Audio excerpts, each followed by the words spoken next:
ओम अज्ञानतिमिरान्धस्य ज्ञानञ्जनशलाकाय चक्षुरुन्मिलितं येन तस्मै श्रीगुरवे नमः। वाञ्छाकल्पतरुभ्यश्च कृपासिन्धुभ्यैव च पतितानां पावनेभ्यो वैष्णवेभ्यो नमो नमः। जय श्री कृष्ण चैतन्य प्रभु नित्यानंद श्री अद्वैत गदाधर शिवासादि गौर भक्तवृंद। हरे कृष्ण कृष्ण कृष्ण हरे हरे, हरे राम राम राम हरे हरे। तो कल थोड़ा सा रह गया था, वहाँ कंप्लीट करके फिर हम संकल्प करेंगे और आगे बढ़ेंगे परिक्रमा में। कल हम पहुंचे थे उत्तर भाग में अलीगढ़ जिले के जेवर ग्राम के निकट सूर्यपत्तन वन की स्थिति मानी गई है। यानी अलीगढ़ के निकट में है सूर्यपत्तन नाम का वन। 84 कोस ब्रजमंडल का जो सीमा है, जो बाउंड्रीज है, उसको हम पढ़ रहे थे कल। तो 84 कोस ब्रजमंडल में वन, उपवन, प्रतिवन, अधिवन कुल मिलाकर 48 वन है। पद्म पुराण के अनुसार यमुना जी के पूर्व और पश्चिम में महावन, काम्यवन, मधुवन, तालवन, कुमुदवन, भांडिरवन, वृंदावन, खदीरवन, लोहवन, भद्रवन, बहुलावन और बेलवन, ये 12 मुख्य वन हैं। इनमें से मधुवन, तालवन, कुमुदवन, बहुलावन, काम्यवन, खदीरवन और वृंदावन, ये 7 वन यमुना के वेस्ट में है, यानी पश्चिम भाग में है। भद्रवन, भांडिरवन, बेलवन, लोहवन तथा महावन, ये 5 वन यमुना के पूर्व में है, ईस्ट में है। वराह पुराण में 12 उप वनों का उल्लेख भी आता है। यानी पहले तो ये वन है, उसके बाद उसके अंदर भी और भी बहुत सारे छोटे छोटे वन हैं। ब्रह्म वन, अप्सरा वन, विवल वन, कदम्ब वन, स्वर्ण वन, सुरभि वन, प्रेम वन, मयूर वन, मानिंगित वन, शेषाई वन, नारद वन, परमानंद वन। भविष्य पुराण में 12 प्रतिवनों का उल्लेख इस प्रकार आता है।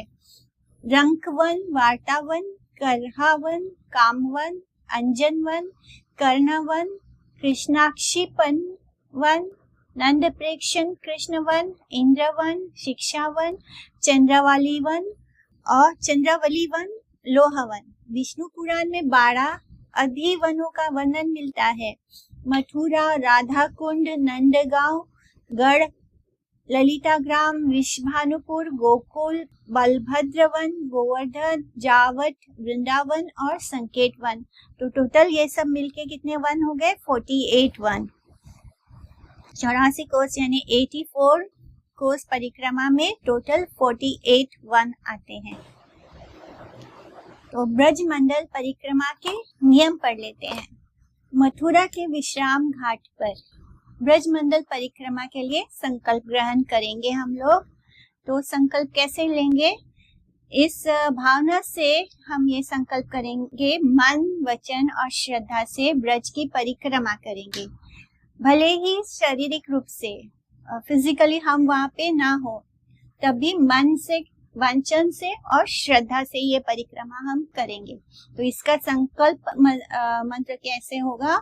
श्री गुरु गौरांग के आशीर्वाद से मैं श्री धाम वृंदावन की 84 कोस की परिक्रमा मानसिक रूप से पूर्ण श्रद्धा और भक्ति भाव से आरंभ करती हूँ।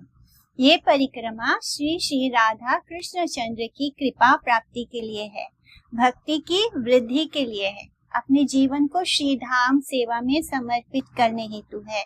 ये हे ब्रज भूमि, मुझे अपनी गोद में स्वीकार करे। इस तरह हमें संकल्प लिया है। अभी हमें यहाँ पे लिखा है कि इसके लिए किसी सरल, शास्त्रज्ञ, सदाचारी, दयालु, निर्मत्सर, जिसके अंदर कोई द्वेष भावना नहीं है, ऐसा व्यक्ति, तत्वज्ञ जो तत्व को जानता है राधा कृष्ण के, निर्लोभी जिसके अंदर कोई लोभ नहीं है, जो भजन परायण है, जो भजन करने वाला है, ऐसा वैष्णव भक्त, तीर्थ गुरु या ब्रजवासी पुरोहित जिसके अंदर ये सारे गुण हो, ऐसे व्यक्ति के द्वारा संकल्प ग्रहण करके परिक्रमा का आरंभ करना चाहिए।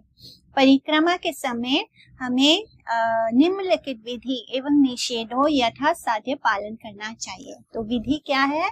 हमें सत्य बोलना है, ब्रह्मचर्य पूर्वक रहना है, पृथ्वी पर शयन करना है, दूसरों के अपराधों को क्षमा करना है, तीर्थों में स्नान करना है, आचमन करना है, भागवत निवेदित प्रसाद ही सेवन करना है जो भगवान को ऑफर करते हैं, वही प्रसाद सेवन करना है, तुलसी माला पर हरि नाम कीर्तन करना है, वैष्णवों के साथ हरि नाम संकीर्तन करना चाहिए, परिक्रमा के समय मार्ग में स्थित ब्राह्मण, श्रीमूर्ति, तीर्थ और भगवत लीला स्थलियों का विधि पूर्वक सम्मान एवं पूजा करते हुए परिक्रमा करें। निषेध, क्या चीज नहीं करना है? क्रोध नहीं करना है, परिक्रमा पथ में वृक्ष, लता, गुल्म, गो आदि को नहीं छेड़ना है, ब्राह्मण, वैष्णव आदि तथा श्री मूर्तियों का अनादर नहीं करना है, साबुन, तेल और शौर्य कार्य का वर्जन करना है, शौर्य यानी शेविंग नहीं करना है, साबुन और तेल का भी इस्तेमाल वर्जित लिखा है, चींटी इत्यादि जीव हिंसा से बचना चाहिए, पर निंदा, पर चर्चा और कलह से सदा ही बचना चाहिए, ये सब निषेध है। तो जो चीजें जो अवगुण है, जो पर निंदा है, किसी की निंदा यानी कि कोई प्रजल्प नहीं करना है, भक्ति में ये जो मंत्र है इसमें तो हमको पूरी तरह सिर्फ और सिर्फ भक्ति करनी चाहिए। तो परिक्रमा का समय क्या होता है? गौड़िया वैष्णव श्री चैतन्य महाप्रभु के ब्रज भ्रमण का अनुसरण करते हैं। जब जिस समय श्री चैतन्य महाप्रभु ने भ्रमण किया था ब्रज का, उसी को हम फॉलो करते हैं। इसके अनुसार कुछ लोग अश्विन माह में विजयादशमी के पश्चात शरद काल में, शरद पूर्णिमा से शरद काल में परिक्रमा आरंभ करते हैं, क्योंकि श्री चैतन्य चरित्रामृत के अनुसार श्रीमन महाप्रभु श्री नीलांचल धाम से ब्रज मंडल का दर्शन करने के लिए इसी समय पधारे थे। कुछ गौड़िया वैष्णवगण अश्विन शुक्ल एकादशी से कार्तिक व्रत नियम सेवा के दिन से ब्रज मंडल परिक्रमा आरंभ करते हैं तथा कार्तिक शुक्ल देवोत्थान एकादशी को व्रत का समापन करते हैं। अधिकांश गौड़िया वैष्णव शारदीय शरद पूर्णिमा के दिन शौर आदि कार्य संपन्न कर उसी दिन से कार्तिक व्रत नियम सेवा या ऊर्जा व्रत का पालन एवं ब्रज मंडल परिक्रमा का संकल्प ग्रहण करते हैं तथा देवोत्थान एकादशी के पश्चात कार्तिक पूर्णिमा के दिन कार्तिक व्रत एवं ब्रज मंडल परिक्रमा का समापन करते हैं। इस तरह हम लोग ने भी शरद पूर्णिमा के दिन आरंभ किया है। श्री निम्बार्क संप्रदाय के वैष्णवगण श्री कृष्ण जन्माष्टमी के पश्चात आने वाली दशमी से ब्रज मंडल परिक्रमा का शुभारंभ करते हैं। इनकी परिक्रमा में 1.5 माह का समय लगता है। पुष्टि मार्गीय वैष्णवगण श्री राधाष्टमी के पश्चात दशमी या एकादशी से ब्रज मंडल की परिक्रमा लगभग 2 महीने के समय में समाप्त करते हैं। तो इस तरह ब्रज मंडल परिक्रमा में निम्नलिखित स्थानों का पर्याय के अनुसार दर्शन होता है। तो जब हम परिक्रमा करेंगे तो ये सारे स्थान जो यहाँ पर मेंशन है वो सब आएगा। श्री मथुरा, मधुवन, तालवन, शांतनु कुंड, गंधेश्वर, बहुलावन, राल, मघेरा, जैत, शकतिकरा, छट्टिकरा को शकतिकरा भी बोलते हैं, गरुड़ गोविंद, बहुलावन, मरो, दतिहा, अडिक, माधुरी कुंड, जखिन गांव, तोशा, जनती, वसती, मुखराई, श्री राधा कुंड, श्री श्याम कुंड, कुसुम सरोवर, नारद कुंड, ग्वाला पुष्करिणी, युगल कुंड, किलोल कुंड, मानसी गंगा, गोवर्धन, इंद्रध्वज वेदी, जमुनावती, पराशौली, पैठा गांव, बाछ गांव, अन्य और गांव, गौरी कुंड, संकर्षण कुंड, गोविंद कुंड, नवल कुंड, अप्सरा कुंड, शुक्र कुंड, पुछरी, श्यामधाक, राघव, पंडित की गुफा, सुरभि कुंड, एरावत कुंड, हरजी कुंड, यतिपुरा, बिलछू कुंड, चकलेश्वर महादेव, सखी स्थली, नीमगांव, पादर, कुंजेरा, पाली, डेरावली, मान, सहार, सूर्य कुंड, पेरकू, भादार, कोनाई वसती, श्री राधा कुंड, गोवर्धन, जावक कुंड, गुलाल कुंड, गाथोली, वेहेज, देवशेष, मुनिशेष, परमादना, बद्री नारायण, गोहाना, गोखो, आलीपुर, आदि बद्री, पशोपा, केदारनाथ, बिलंद, चरण पहाड़ी, भोजन थाली, काम्यवन, वजेरा, सुनहरा, कदम खंडी ऊंचा गांव, सखी गिरी पर्वत, बरसाना गांव, गहवर वन, डभोरा, रासोली, प्रेम सरोवर, संकेत, रिथोड़ा, मेहरान, सतवास, नंदेरा, भोजन थाली, नुनेरा, श्रृंगारवत, बिछोर वन, बनचारी, होड़ल, दही गांव, लालपुर, कामेर, हरावली गांव, सांचुली, गेंडो, नंदगांव, कदम तेर, जावट, धनसिंगा, कोसी, पाएगांव, छत्रवन, सामरी, नरी, साखी, आदबाड़ी, रनवाड़ी, भादावली, खापुर, उमराव, रहेया, कामाई, करेला, पेसाई, लुधौली, आंजना, खडीरवन, बिजुआरी, श्रीनंदगांव, कोकिलावन, छोटी बैठन, बड़ी बैठन, चढ़न पहाड़ी, रसौली, कोटवन, खामी, शेषाई, रूपनगर, मझई, रामपुर, उजानी, खेलन वन, ओबे, श्री राम घाट, काशरत, अक्षयवत, गोपी घाट, तपोवन, चीर घाट, नंद घाट, भयगांव, जैतपुरा, हाजरा, बलिहारा, बाजना, जेओलाई, सकरोया, आटास, श्री वृंदावन, देवी आटास, परखम, चौमा, अजय, सिम्हाना, रेहाना, पसौली, वरली, तरौली, एई, सेई, माई, वसाई, श्रीनंद घाट, भद्रवन, भांदिरवन, माठ, बेलवन, मानसरोवर, आरा, पानी गांव, लोहवन, राबेल, गडुई, आयरो, कृष्णपुर, बांदी, रावजी, हाथोड़ा, ब्रह्मान घाट, चिंताहरण घाट, महावन, गोकुल, कैलो, बादाई ग्राम, नौरंगाबाद, श्री मथुरा, अक्रूर घाट, भातरोल, अटल वन, क्यारी वन, बिहार वन, गोचारण वन, कालिया दमन वन, गोपाल वन, निकुंज वन, सेवा कुंज यानी निधुवन, झूलन वन, गहवर वन, पपड़ वन, इन 12 वनों में से युक्त श्री वृंदावन।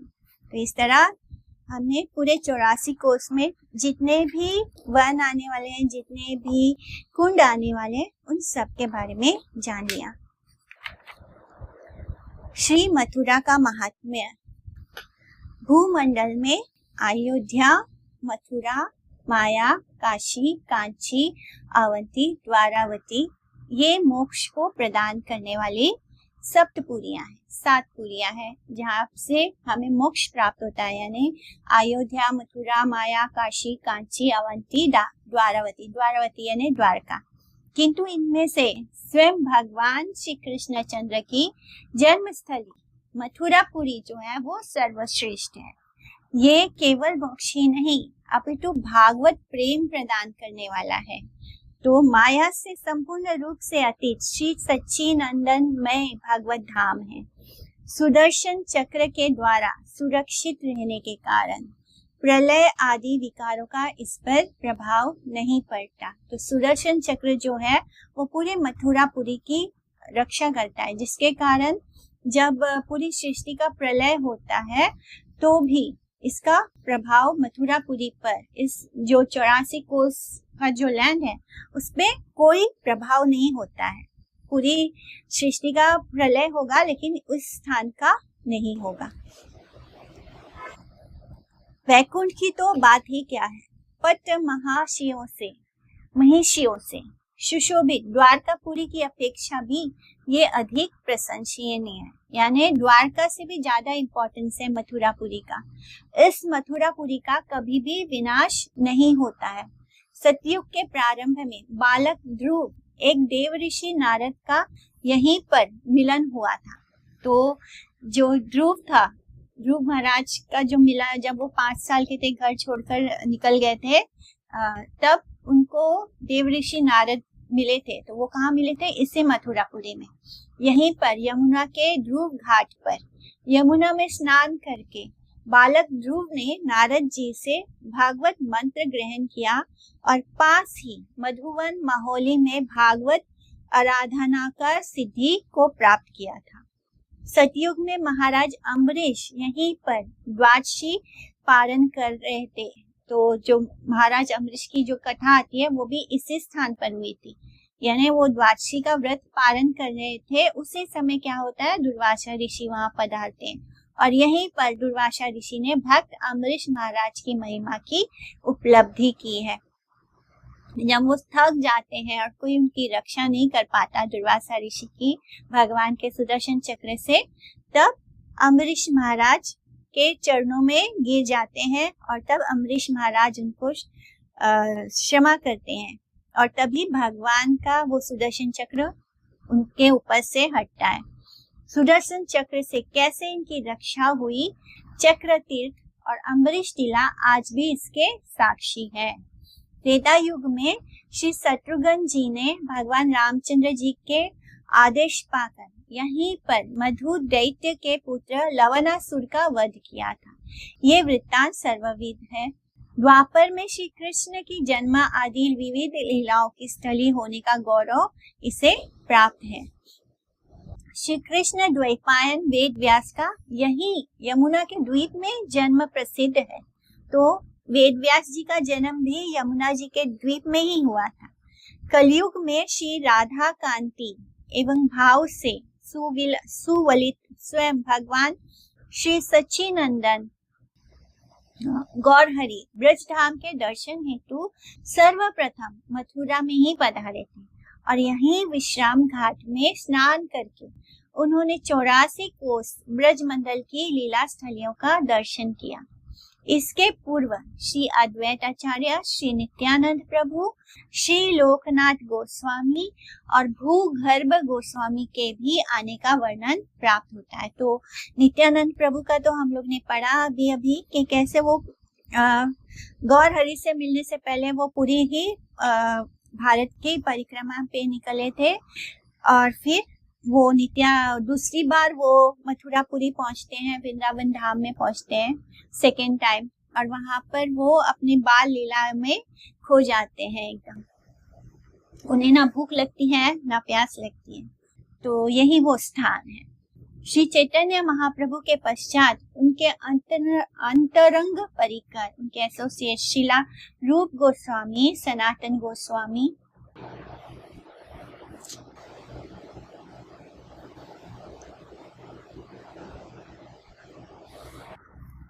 तो श्री चैतन्य महाप्रभु के पश्चात उनके अंतरंग परिकर शिला रूप गोस्वामी, सनातन गोस्वामी आदि गोस्वामियों ने मथुरा एवं ब्रज में सर्वत्र भ्रमण किया। इसके अनंतर भी हमारे सभी गौड़ीय आचार्यों का मथुरा ब्रज मंडल में अनेका एक प्रसंग श्री चैतन्य चरित्रामृत एवं भक्ति रत्नाकर आदि ग्रंथों में सर्वत्र उल्लिखित है। पुराणों में मथुरापुरी का भूरी भूरी महात्म्य उल्लेख है। भगवान श्री केशव देव जी इसी पुरी के मध्य में कर्णिका के रूप में विराजमान है। उत्तर की पंखुड़ी में श्री यानी लोटस फ्लावर की तरह है, तो उत्तर मध्य में कौन है, श्री केशव देव जी। उत्तर की पंखुड़ी में श्री गोविंद देव जी वृंदावन में विराजमान है, जिनके दर्शन से मनुष्य संसार चक्र से सदा के लिए मुक्त हो जाता है। पूर्व की पंखुड़ी में विश्राम घाट पर विश्रांति नामक भगवत स्वरूप विराजमान है तथा दक्षिण की पंखुड़ी पर सर्व सिद्धि प्रदान करने वाले आदि वरा देव जी विराजमान है। मथुरा में जहां तहां स्नान करने से जीवों के समस्त पाप दूर हो जाते हैं। मथुरा में पहुंचकर आप जहां भी, यमुना जी है, जहां भी आप स्नान करते हो वहां पर स्नान करने से क्या होता है, हमारे सारे पाप दूर हो जाते हैं और पग पग पर हर कदम जो हम लेते हैं उससे क्या होता है, अश्वमेध यज्ञ का फल प्राप्त होता है। भगवान अपनी श्रीमुख से कह रहे हैं कि हे वसुंधरे, पाताल लोक में, मनुष्य लोक में या अंतरिक्ष में कहीं भी निश्चित रूप से मथुरा जैसा और मेरा कोई भी प्रिय स्थान नहीं है। हे वसुंधरे, मेरे शयन काल में चातुर्मास में पृथ्वी सारे तीर्थ, समुद्र, सरोवर मथुरा में निवास करते हैं। यानी जब चातुर्मास्य का समय होता है तब क्या होता है, सारे पृथ्वी पर जितने भी तीर्थ हैं, जितने भी तीर्थ समुद्र है, सरोवर है, वो सब कहाँ आ जाते हैं, मथुरा में आ जाते हैं। पृथिव्याम यानि तीर्थानि आसमुद्र सरांसी च मथुरायम गमिष्यन्ति मयि सुप्ते वसुंधरे। स्कंद पुराण में ऐसे उल्लेख आता है कि जो फल भारतवर्ष के किसी अन्य भागों में लाखों वर्षों तक वास करने से प्राप्त होता है, वही फल मथुरा नगरी के एक बार स्मरण मात्र से प्राप्त हो जाता है। अगर हम मथुरा छोड़ के भारत के किसी भी और अन्य स्थान में जहाँ पर कोई तीर्थ है वहां पर जाकर लाखों सालों तक वास करते हैं, तो उस तीर्थ में लाखों सालों तक वास करने का जो फल होता है वो केवल एक बार अगर हम स्मरण करें कि मथुरा के बारे में खाली उसको सोचते हैं तो क्या होता है, वो फल प्राप्त हो जाता है केवल स्मरण करने से मथुरा का। श्री मथुरा में जो जब उपवास करने वाले मनुष्य श्री कृष्ण जन्म स्थान का दर्शन कर समस्त पापों से विमुक्त हो जाते हैं। ब्रह्मघाती जिसने ब्राह्मण हत्या किया हो, ब्रह्मघाती मध्यपाई जो नशा करता है, जो शराब पीता है, गोघाटी जिसने गो हत्या किया हो, तथा ब्रह्मचर्य से भ्रष्ट पापी व्यक्ति भी मथुरा की परिक्रमा करने से मात्र से उक्त सभी पापों से मुक्त हो जाते हैं। अगर ऐसे लोग भी, ऐसे धूर्त लोग भी अगर मथुरा की परिक्रमा करते हैं तो वो अपने इन पापों से मुक्त हो जाते हैं। जिसने ब्राह्मण हत्या किया हो, जो शराबी हो, जो नशा करता हो, जिसने गो हत्या की हो, या जो ब्रह्मचर्य को नहीं फॉलो करता है, सेलिब्रेसी नहीं मेंटेन करता है, ऐसे सभी भ्रष्ट लोगों को मथुरा की परिक्रमा करने से ही सब पापों से मुक्ति हो जाती है। अन्य दूर देशों से आकर जो लोग मथुरापुरी की परिक्रमा करते हैं, लीला स्थलियों के दर्शन मात्र से वे सभी प्रकार के पापों से मुक्त हो जाते हैं। यहाँ तक कि यदि कोई व्यक्ति मैं मथुरा में वास करूंगा ऐसा संकल्प करता है तो वो समस्त बंधनों से मुक्त हो जाता है। हो सकता है अभी परिस्थिति नहीं है कि हम मथुरा में जा सकें या वहां जाके वास कर सकें, लेकिन फिर भी अगर हमारे मन में ये संकल्प आ जाता है कि मैं मथुरा में वास करूंगा, मुझे मथुरा में जाकर रहना है, ऐसा हमारे मन में अगर विचार भी आ जाए तो क्या होगा, हमें सभी बंधनों से मुक्ति हो जाती है।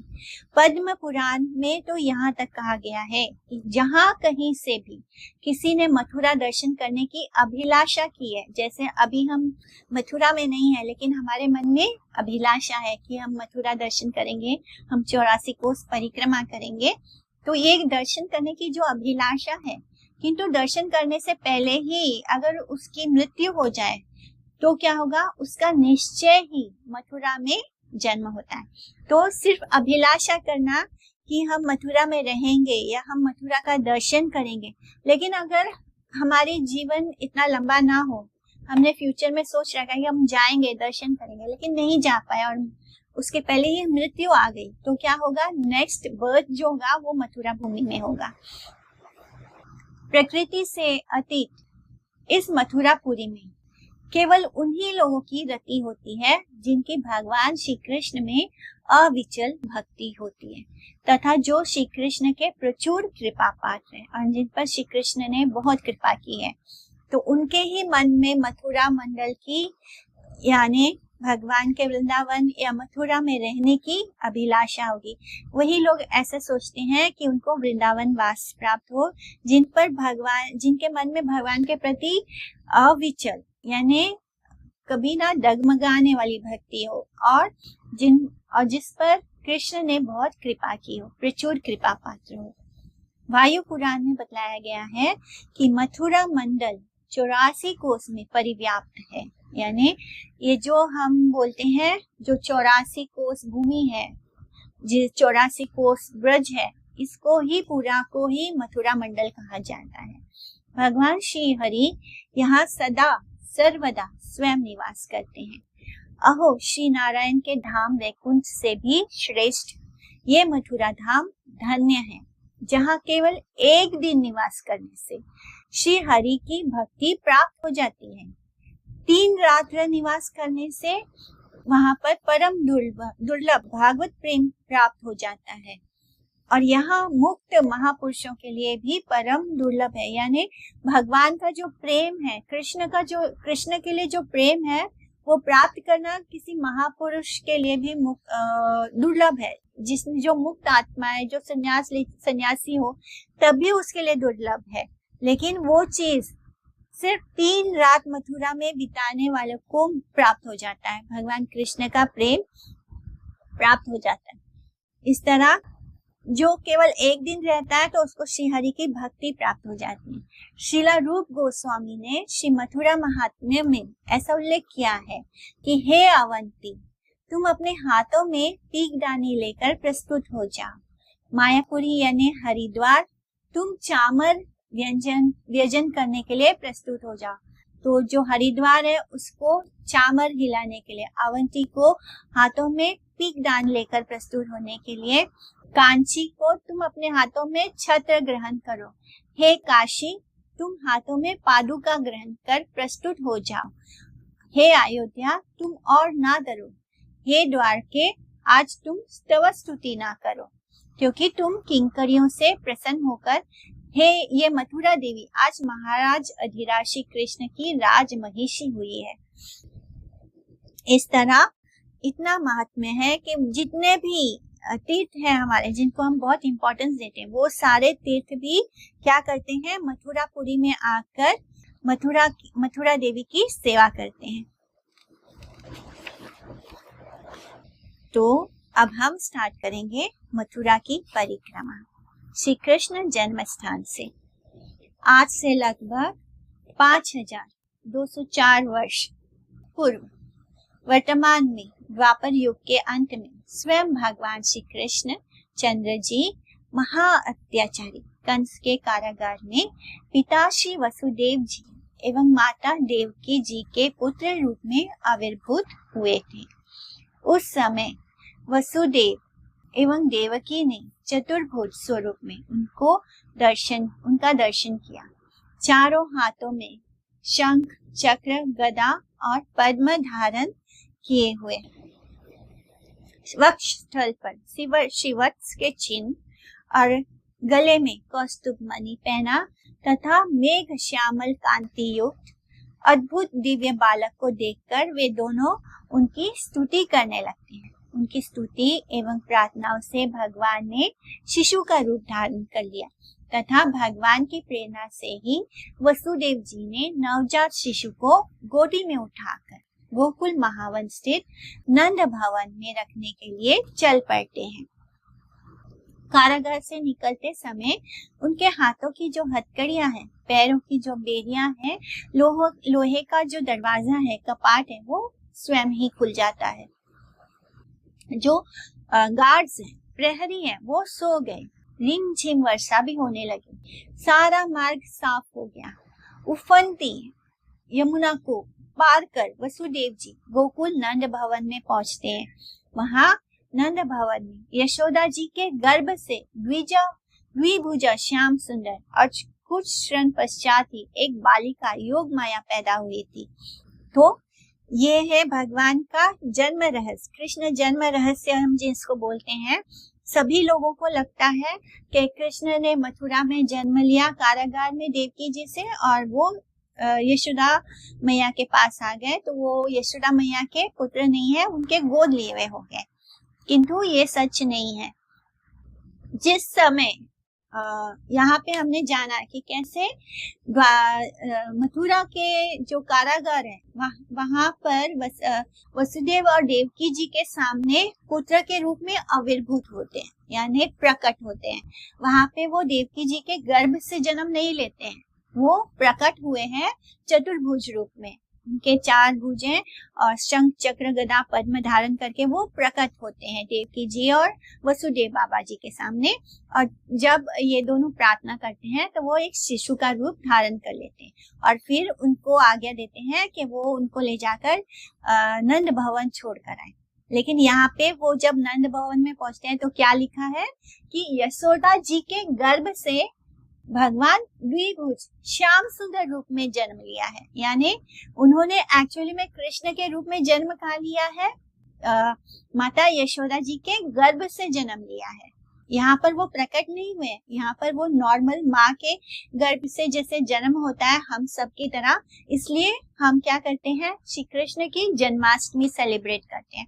हम ये नहीं बोलते कि कृष्ण अष्टमी हुआ है, क्योंकि कृष्ण प्रकट नहीं हुए, कृष्ण माता यशोदा के गर्भ से जन्म लेते हैं, और इसलिए वहां पर वो जन्म लेते हैं तो वो एक चतुर्भुज रूप में नहीं जन्म लिया, चतुर्भुज रूप में देव की माता के सामने प्रकट हुए हैं, लेकिन जन्म लिया है तो श्याम सुंदर रूप में जन्म लिया है, 2 भुजा वाले श्याम सुंदर रूप में जन्म लिया है। तो जैसे ही नंद बाबा वहां जाते हैं, वो देखते हैं तो वहां पर वो अपने बालक को रखते हैं, कृष्ण को, और वहां पर जो योग माया ने जन्म लिया है, उनकी जुड़वा बहन है योग माया कृष्ण की, माँ यशोदा के गर्भ से योग माया और कृष्ण ने जन्म लिया है, तो योग माया को वो उठाकर ले आते हैं। लेकिन जिस कृष्ण को वसुदेव बाबा वहां पर गोदी से रखते हैं, वो कृष्ण यानी वो ऐश्वर्य कृष्ण, वो ऐश्वर्य कृष्ण इस माधुर्य कृष्ण जिसे माँ यशोदा ने जन्म दिया, उस कृष्ण में समा जाते हैं। इस तरह ये है कृष्ण का जन्म रहस्य। तो यशोदा प्रसव पीड़ा से कुछ अचेतन सी थी। वसुदेव जी के गृह में प्रवेश करते ही द्विभुज कृष्ण ने वसुदेव पुत्र को आत्मसात कर लिया। तो जो कृष्ण ने माँ यशोदा से जन्म लिया था, उस श्याम सुंदर ने वसुदेव बाबा ने जिस कृष्ण को लाया था, वो कृष्ण को अपने अंदर आत्मसात कर लिया। वसुदेव जी इस रहस्य को समझ नहीं पाए, उनको समझ नहीं आया कि एक्चुअली में हुआ क्या। कन्या को गोद में लेकर चुपके से पुनः कंस के कारागार में लौट आए। पहले की भांति कारागार के जो लोहे के कपाट है, जो दरवाजे हैं, वो बंद हो गए। वसुदेव और देवकी के हाथों की हथकड़ियां, पैरों की बेड़ियां पहले की तरह वापस लग गई। उसी रात में कंस को पता लगते ही कि जन्म हो गया है, तो वो पागल सा विक्षिप्त एकदम पागल होकर पहुंच जाता है हाथ में तलवार लेके, क्योंकि उसके लिए वो बालक नहीं है, उसके लिए क्या है, वो मृत्यु है। तो वो अपनी मृत्यु से लड़ने के लिए तलवार लेकर पहुंच जाता है कारागार में, और उसने बहन देवकी के हाथों से कन्या को छीन लिया और कन्या के दोनों पैरों को उल्टा पकड़कर पृथ्वी पर जोर से पटकने की कोशिश की, पटक कर मारना चाहा, किंतु कन्या क्या हो गई, अष्टभुजा, जिस दुर्गा को हम जानते हैं, वही अष्टभुजा दुर्गा का रूप धारण करके कंस को दुत्कारते हुए आकाश मार्ग में अंतर्ध्यान हो गई। श्री कृष्ण की इस जन्मभूमि पर सर्वप्रथम श्री कृष्ण के पौत्र व्रजनाभ जी ने एक विशाल मंदिर की स्थापना की थी। कालांतर में उसी स्थान पर भारत के धार्मिक राजाओं ने बड़े विशाल मंदिरों का क्रमश निर्माण कराया। जिस समय श्री चैतन्य महाप्रभु जन्मभूमि में पधारे थे, उस समय वहां एक विशाल मंदिर था। श्रीमन महाप्रभु के भावपूर्ण मधुर नृत्य और कीर्तन को देखकर सुनकर उस मंदिर में लाखों लोगों की भीड़ इकट्ठा हो गई थी। तो जब महाप्रभु वहां पहुंचे तो वही तो उनका जन्म स्थान है, तो वो उस भाव में चले गए और बहुत सुंदर नृत्य किया, कीर्तन किया, तो सभी लोग उनको देखने के लिए एकत्र हो गए थे। नृत्य कीर्तन करते हुए श्रीमन महाप्रभु जी के भावों को देखकर जो देखने वाले हैं दर्शकगण भाव विभोर हो गए। उस महाप्रभु को जो देखता था, उसको देखने मात्र से ही कृष्ण प्रेम प्राप्त हो जाता था। तो उनके भाव को देखकर सभी के अंदर भाव आ गए, भाव विभोर हो जाते हैं। यहीं पर श्री चैतन्य महाप्रभु जी ने बंगाल के सुबुद्धि राय नामक राजा को आत्महत्या से बचाकर उन्हें परम महाभागवत भक्त बना दिया था। सुबुद्धि राय को बंगाल के धर्मांध मुस्लिम शासक के द्वारा बलपूर्वक जाति भ्रष्ट किया गया था, यानी उनको जबरदस्ती मुस्लिम बनाया गया था। वह पुनः हिंदू बनना चाहता था, किंतु उस समय कट्टर हिंदू पुरोहितों एवं व्यवस्थापकों के निर्देश अनुसार मृत्यु से पूर्व हिंदू धर्म में पुनः प्रवेश करने के लिए कोई भी मार्ग शेष नहीं था। तो उस समय क्या हालत था कि अगर आपको एक बार मुस्लिम बना दिया गया तो वापस आप लौटकर हिंदू धर्म नहीं ले सकते, फिर चाहे आपके मन में कितनी पीड़ा क्यों ना हो उस कारण से। तो इसी तरह जो सुबुद्धि राय राजा था उसको जबरदस्ती वहां के मुस्लिम शासकों ने क्या किया, बलपूर्वक उनको मुसलमान बना दिया। और फिर जो पुरोहित थे, जो ब्राह्मण समाज था, पुरोहित समाज था, उन्होंने उनको दोबारा हिंदू रीति को स्वीकार करना मतलब मना कर दिया। माने दोबारा आप हिंदू नहीं बन सकते।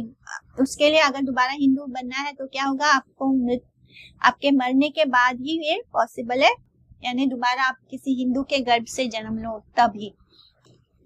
तो इस तरह उसके लिए और कोई मार्ग शेष नहीं था। परंतु करुणा सागर श्री चैतन्य महाप्रभु ने एक बार श्री कृष्ण नाम का उच्चारण कराकर उसे शुद्ध कर दिया तथा जीवन भर हरि नाम संकीर्तन एवं वैष्णवों की सेवा करते रहने का उद्देश्य प्रदान कर उसे कृतार्थ कर दिया। तो इस तरह महाप्रभु ने उनको कृष्ण नाम बुलवाया और उनको एकदम शुद्ध कर दिया।